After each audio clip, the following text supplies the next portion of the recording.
In the heart of a sprawling, relentless metropolis, success was measured in cold, unyielding metrics: net worth, stock valuations, market dominance, and political leverage. It was a concrete jungle where human beings often felt like disposable cogs in a massive, unfeeling machine. At the very apex of this towering corporate hierarchy sat Emma Laurent. At just a fraction over 30 years old, Emma was the youngest chief executive officer in the history of one of the world's most lucrative and influential multinational conglomerates. Every morning, Emma's routine was a masterclass in calculated precision. She woke up in a pristine, minimalist penthouse suite that overlooked the glittering skyline, a home devoid of personal warmth, family photographs, or sentimental clutter. Her alarm sounded at precisely 5 a.m. By 6 a.m., she was reviewing global market projections while sipping black coffee. By 8 a.m., her sleek black town car was whisking her away to a gleaming glass and steel monolith where hundreds of employees whispered her name with a mixture of intense admiration and paralyzingly deep fear. To the outside world, Emma Laurent had it all. Magazines plastered her face across glossy covers, hailing her as a visionary genius, a titan of industry, and a self-made icon who had conquered a man's world with sheer intellect and unbending willpower. Yet, behind the closed mahogany doors of her executive office, a crushing, hollow emptiness consumed her soul. As she stood at her floor-to-ceiling windows one brisk morning, looking down at the microscopic ants scurrying through the canyons of the city, a quiet, devastating thought echoed in her mind. Is this truly what happiness looks like? Nothing feels like home. Her internal monologue was abruptly interrupted by a sharp knock at her office door. Her executive assistant stepped in, handing her a leather-bound briefing folder. "Good morning, Miss Laurent," her assistant said professionally. "Our global strategy meeting is set for 9. Projections show a 20% increase in Q2. This is our golden opportunity to lead the market expansion." Emma nodded mechanically, her expression an impenetrable mask of cool composure. "Thank you. The company has never been stronger. We'll proceed as planned." The meeting that followed was a blur of corporate jargon, profit margins, and aggressive expansion tactics. Board members nodded in agreement, praising her tactical genius. But as Emma sat at the head of the long oak table, listening to the relentless chatter about money and dominance, she felt entirely detached from it all. She had built an impenetrable corporate empire, not out of a pure love for business, but because she was fundamentally terrified of depending on anyone. In Emma's world, vulnerability was a fatal weakness, and emotional attachment was a liability that could be exploited. Little did she know, the universe was about to dismantle her carefully constructed armor, brick by brick. Miles away from the sterile, climate-controlled comfort of the corporate boardroom, the reality of the city was stark, raw, and unforgiving. This was the world of Lily. Once a deeply talented and passionate artist with dreams that stretched far beyond her impoverished circumstances, Lily had seen her life unravel after a catastrophic family situation stripped her of her home, her security, and her life savings. Cast out onto the unforgiving pavement with nothing more than a sketchbook and a shattered sense of self-worth, Lily struggled daily just to survive. She had lost her confidence, her stability, and her place in society. But through it all, she had managed to hold on to one vital thing: her immense, unconditional capacity for human kindness. The turning point occurred on a freezing evening when Emma, uncharacteristically dismissing her driver to take a solitary, contemplative walk through a quieter district of the city, crossed paths with Lily. Lily was sitting quietly on a cold concrete stoop, nursing a meager cup of soup given to her by a local shelter worker. A passerby rudely brushed past Lily, knocking over a small paper bag containing a piece of bread. Without hesitation, Lily picked up the bread, dusted it off, and handed it to an even more destitute man sitting further down the alleyway, whispering words of quiet encouragement. Emma stopped dead in her tracks. From the shadows of the upscale avenue, she watched the interaction unfold. A wealthy businessman nearby had dropped a takeaway container of expensive food earlier, and rather than hoarding it, Lily had been trying to share it with anyone who crossed her path. Emma stepped forward, her curiosity overriding her customary caution. She held out a packaged meal and a warm beverage she had purchased earlier from an upscale cafe, extending it toward Lily. "You need this more than me," Emma said softly, her voice carrying a rare hint of vulnerability. Lily looked up, her tired eyes meeting Emma's sharp, analytical gaze.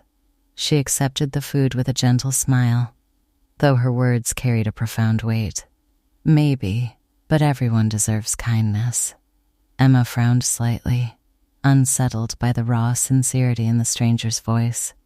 "Are you okay?" "I'm fine," Lily replied evenly. "You should have kept the food for yourself. Someone needed it more." "Don't you ever think about yourself?" Emma asked, genuine bewilderment coloring her tone. Lily paused, looking directly into Emma's eyes. "I do. I just don't think my pain is more important than someone else's."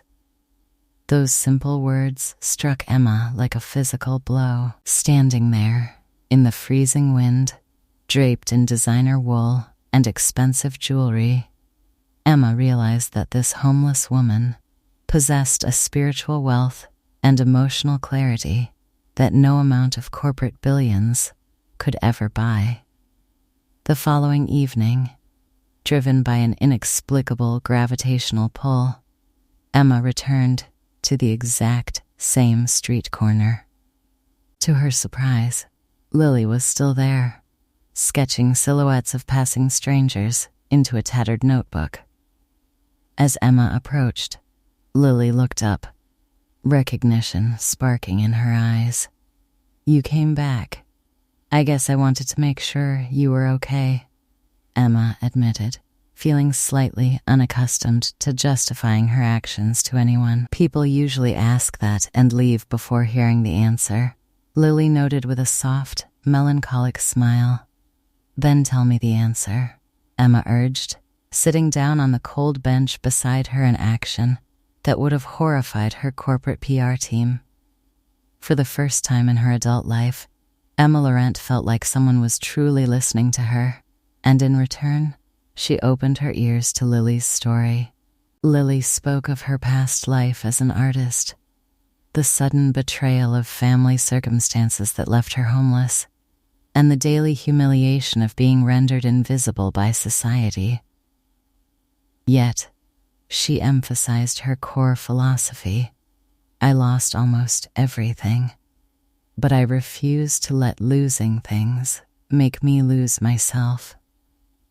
Emma looked at her with a profound sense of awe. Here was a woman who had been utterly crushed by life, yet radiated an inner light that put Emma's gilded cage to shame. Over the next few weeks, Emma's evening walks became a sacred ritual. She visited Lily regularly, bringing practical supplies, warm clothes, and nutritious food. She noticed the small details: Lily's clothing size, her favorite sketching pencils, the exact way she took her tea. "You remembered my size," Lily remarked one evening, holding up a neatly wrapped package containing a warm winter coat. "I pay attention," Emma replied quietly. "Nobody has done that for me in a very long time." "Someone should have," Emma whispered. She hesitated for a moment before asking the question that had been lingering in her mind.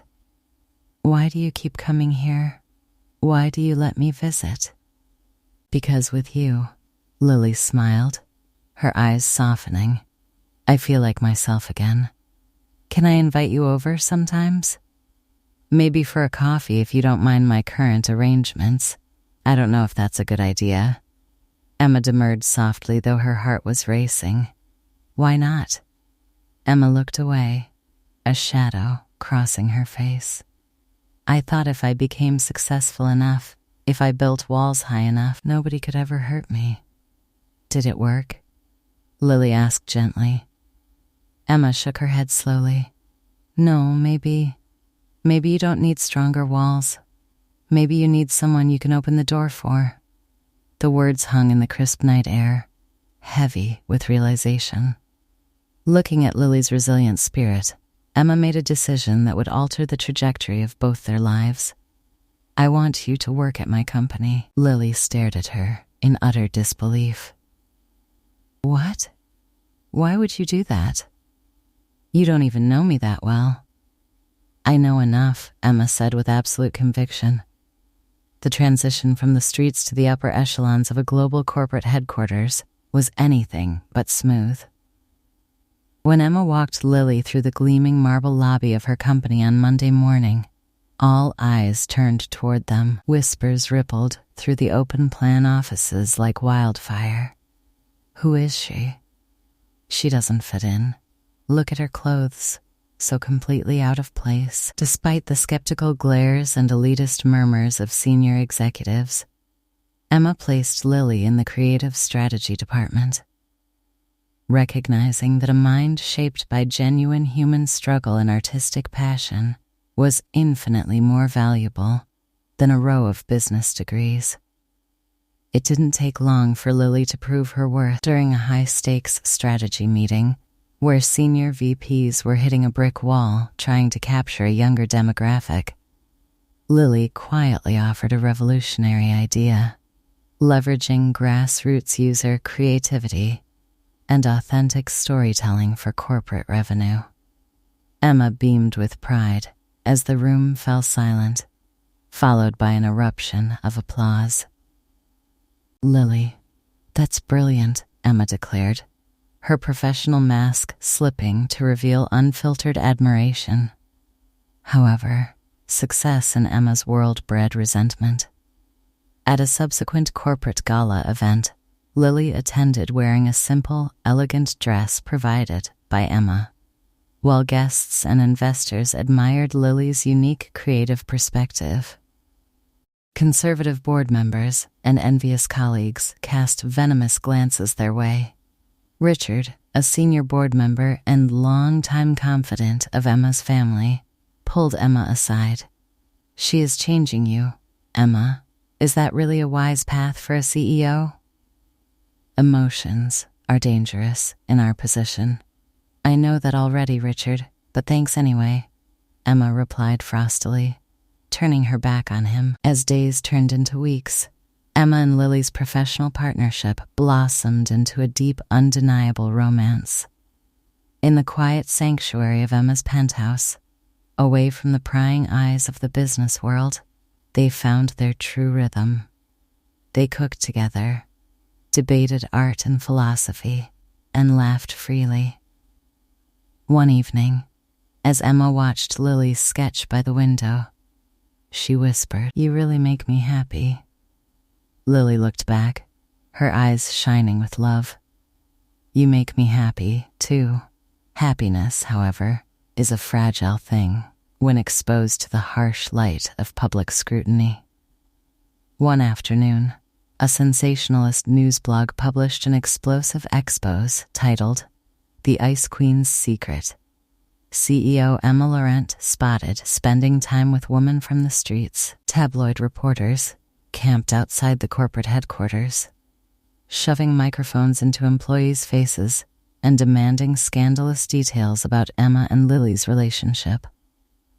Social media erupted with vicious rumors, classist commentary, and malicious speculation. The toxic corporate culture reached a boiling point. Lily overheard whispering colleagues in the restroom. She really doesn't belong here. It's completely unprofessional. Look at the damage she's doing to Emma's reputation. Crushed under the weight of the collective hostility, and fearing that she was destroying everything Emma had spent a lifetime building, Lily made a heartbreaking decision. Packing her few belongings into a small bag, she slipped out of the office through the back exit, leaving behind a brief, tear-stained note. I came into your life with nothing. You gave me hope, but I don't want my love to cost you everything. Goodbye, Emma. When Emma discovered the empty desk and the letter, panic gripped her heart with icy fingers. Disregarding an impending emergency board meeting, Emma bolted from the building, sprinting through the rain-slicked city streets, straight to the exact street corner where their story had begun. There, huddled under a flickering street lamp, shivering and overwhelmed by the elements, sat Lily. Emma dropped to her knees in the wet pavement, ignoring her designer clothes, and cupped Lily's face in her hands. Why are you leaving? Emma choked out, tears mixing with the rain on her cheeks. Because your world is not made for someone like me, Lily sobbed, her voice breaking. I'm a liability to you. I'm destroying your life. You think my world is money and concrete buildings? Emma cried out passionately, pulling Lily into a fierce, desperate embrace. My world was completely empty until you walked into it. Don't go, please, let's go inside. I was afraid of losing people's approval my whole life, but now, the only thing I care about is losing you. The following Monday morning, Emma walked into the executive boardroom with an aura of absolute, unshakable authority. The board members, led by Richard, sat around the table with stern expressions, ready to demand an apology and a public distancing from Lily. Emma didn't wait for them to speak. She placed her hands flat on the mahogany table, her gaze sweeping across every hostile face in the room. I know all of you are aware of the headlines last week, Emma began, her voice steady and commanding. Let me make one thing crystal clear. We will not focus our attention on meaningless gossip. We are here to work, and above all, to respect one another. This company believes in raw talent, character, and human dignity, not inherited privilege or empty backgrounds. Lily is a vital part of this organization, and anyone who has an issue with that is free to clear their desk by noon. A stunned silence filled the room. Richard opened his mouth to protest, but seeing the blazing determination in Emma's eyes, he closed it and nodded stiffly. With the internal opposition silenced, Emma and Lily channeled their shared experience into a groundbreaking corporate initiative. They launched a massive, nationwide corporate foundation dedicated to helping unhoused and displaced individuals rebuild their lives through comprehensive job training, stable housing, mental health counseling, and artistic reintegration programs. The media storm gradually transformed into widespread public admiration as the foundation began producing real, measurable results. Lives were saved, careers were resurrected, and the street corner where Emma and Lily first met became a symbol of hope rather than despair. One quiet evening, months after the foundation's triumphant launch, Emma led Lily by the hand back to the scenic overlook where Emma used to stand alone, staring out at the empty skyline. Lily looked around in wonder. Why do you bring us here? Emma smiled softly, pulling a small velvet box from her pocket and dropping gently to one knee. Before I met you, I had everything this city could possibly offer, Emma said, her voice trembling slightly with emotion. But I had nothing that truly mattered. You walked into my life, and taught me that I had a heart. Lily, will you build a life with me? Not just a business, not just a foundation, a real home? With tears streaming down her face, Lily nodded, throwing her arms around Emma's neck. Yes, yes, 1,000 times yes. Years later, as they walked side by side down the bustling city streets, no longer hiding, no longer running, but hand in hand, Emma often thought back to the freezing night she first handed a stranger a cup of coffee. She had gone looking for meaning in all the wrong places, only to find it in the most unexpected, beautiful heart imaginable. They didn't have a perfect life, because life was always easy. They had a magnificent life, because they chose each other every single day, proving to the world that true success is never measured by wealth, but by waking up beside the person who makes you feel like you are finally, truly home. Thank you so much for watching today's story.